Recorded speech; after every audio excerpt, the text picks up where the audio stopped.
जय हिंद प्रिय छात्रों, आप सभी का स्वागत है एक बार फिर से आपके अपने YouTube channel study channel MP पे। और आज मैं इस वीडियो में कक्षा 10वीं, कौन सी कक्षा 10वीं का जो विज्ञान का पेपर आपका होने वाला है अर्धवार्षिक परीक्षा, उसके लिए अति महत्वपूर्ण क्वेश्चन मैं बताने वाला हूं। और 1 से 2 वीडियो में मैंने पिछले वीडियो में आपको कुछ प्रश्न दिखा दिए थे जो कि 100% 101% आपके एग्जाम में उसी पे क्वेश्चनों में से आपके एग्जाम में क्वेश्चन देखने को मिलेंगे दोस्तों। इसलिए मैं कह रहा हूं कि उसको तैयार कर लो, ये कोई रियल फेक पेपर नहीं है। और जो आपका एक पेपर हो चुका है वो पेपर जो है डिस्ट्रिक्ट वाइज अर्धवार्षिक पेपर अलग अलग जिले का अलग अलग पेपर आया है इस वर्ष, इसलिए आपके पेपर में शायद मेरे बताए हुए कुछ क्वेश्चन ना फंसे होंगे। ठीक है, शायद क्योंकि जिला वाई पेपर दे दिया है, इसलिए अब आपको सचेत हो जाना है। और हम भी समझ गए कि किस प्रकार से पेपर आ रहा है और किस प्रकार से बच्चों को बताना है। ठीक है, तो अब मैं अपने हिसाब से ऐसे कोई फेक पेपर आपको नहीं बताऊंगा।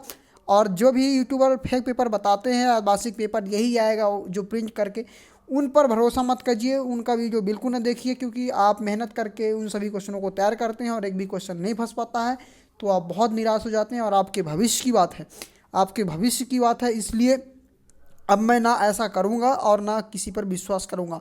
मैं क्या अब करूँगा कि आपको जो पिछले वर्षों के पेपर है, जो पिछले क्वेश्चन हैं, जैसे पिछले वर्षों के पेपर 4-5 वर्षों के पेपर में जो ज़्यादातर क्वेश्चन पूछे गए हैं, ठीक है, जो अति महत्वपूर्ण क्वेश्चन पूछे जाते हैं उन क्वेश्चनों को मैं आपको बताऊंगा।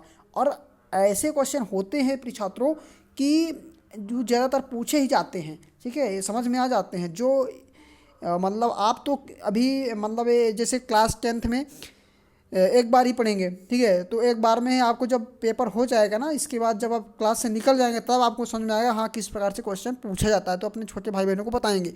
और मैं तो क्लास में पढ़ाता भी हूँ स्कूल में, तो मेरे को एक्सपीरियंस है, 4 से 5 वर्ष हो गए मेरे को पढ़ाते भी, तो इसलिए मैं समझता हूँ कि किस प्रकार से क्वेश्चन आता है। ठीक है, तो इस प्रकार से मैं आपको अपने हिसाब से अति महत्वपूर्ण क्वेश्चन ही बताऊंगा। और ऐसा नहीं है कि जितने क्वेश्चन बताऊंगा उसमें से आपको 60 से 70% क्वेश्चन ना फंसे, बिल्कुल फंसेगा। ठीक है, इसलिए अब मैं पीडीएफ आपको दिलाऊंगा और आंसर सहित सभी क्वेश्चनों का आंसर सहित मैं आपको दिखाऊंगा। आपको कहीं जाने की ज़रूरत नहीं है, आप विश्वास कीजिए, इस विज्ञान के पेपर में विश्वास कीजिए, फिर आगे आपको पता चलेगा, आप खुद बताएंगे कि हाँ सर आपने सही बताया था। ठीक है, अब कोई मतलब फेक पेपर नहीं मिलेगा, रियल ही पेपर मैं आपको बताऊंगा, रियल ही क्वेश्चन बताऊंगा। ठीक है, तो चलिए स्टार्ट करते हैं ज़्यादा समय ना लेते हुए।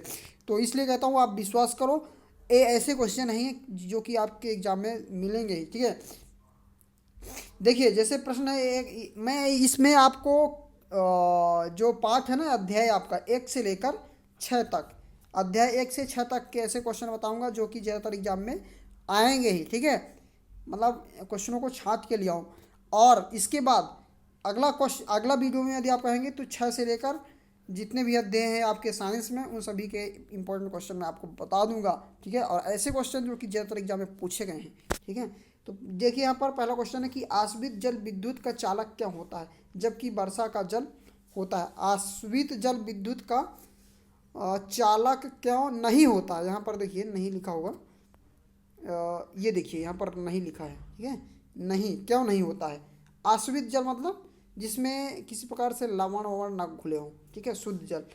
और ये विद्युत का चालक क्यों नहीं होता, इसमें विद्युत प्रवाहित नहीं होता जबकि वर्षा का जल विद्युत का चालक होता है। इसका कारण यह है दोस्तों कि आश्रित जल में हाइड्रोजन आयन H+ अथवा hydrogen ion OH, hydroxide ion OH- नहीं होते हैं जो विद्युत के वाहक होते हैं, इसलिए आश्रित जल विद्युत का चालक नहीं होता है। वहीं दूसरी ओर वर्षा के जल में कुछ अम्ल की मात्रा मिली होती है, इसलिए यह क्या होता है, इसलिए हाइड्रोजन आयन देती है, इसलिए वर्षा का जल विद्युत का चालक होता है।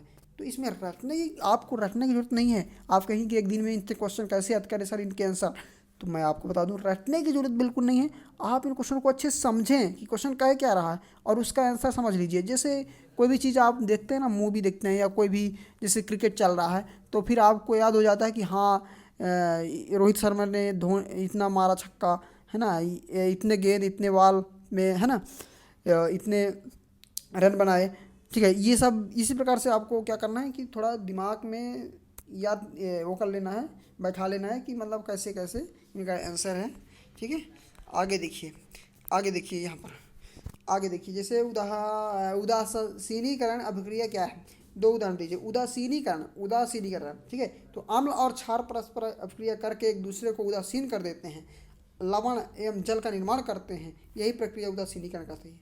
भाई मेरे, जब अम्ल और क्षार दोनों आपस में मिलते हैं, ऐसा लिख सकते हैं आप कि जब अम्ल और क्षार आपस में मिलते हैं और इनके मिलने से लवण और जल का निर्माण होता है, तो इसे हम उदासीनीकरण प्रक्रिया कहते हैं, ठीक है, सिंपल भाषा में। एग्जाम्पल लिखना है तो आपको एग्जाम्पल ऐसे लिख दीजिए, HCl NOH, यहाँ HCl अम्ल है, हाइड्रोक्लोरिक अम्ल, NOH एक क्षारक है।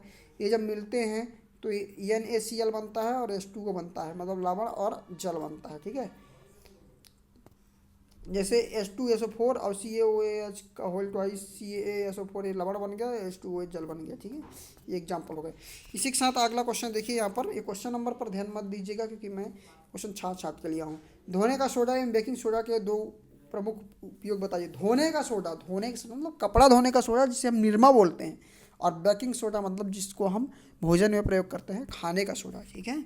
दो उपयोग लिखे। तो धोने के सोडे का उपयोग, इसका उपयोग कांच, साबुन एवं कागज उद्योगों में होता है, और इसका घरों में उपयोग साफ सफाई के लिए होता है। बेकिंग सोडा का उपयोग, इसका प्रमुख उपयोग बेकरी में उपयोग आने वाले बेकिंग पाउडर बनाने में होता है। इसका उपयोग सोडा अम्ल अग्निशामक में किया जाता है। दो उपयोग, इनको आप ध्यान में रख लीजिए। इसी के साथ आघातवर्ध तथा तन्य का अर्थ बताइए।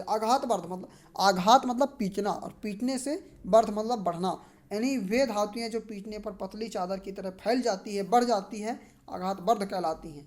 और तन्य जो तानने से मतलब खींचने से बढ़ जाती है, वे धातुएं जिनके तार खींचे जा सकते हैं, मतलब तन्य कहलाती है। तार खींचे जा सकते हैं मतलब तार के रूप में खींचने पर बढ़ जाती हैं, ठीक है। सोडियम को केरोसिन में डुबाकर क्यों रखा जाता है। जो सोडियम होता है यानी उसको केरोसिन में, मिट्टी के तेल में ही रखा जाता है।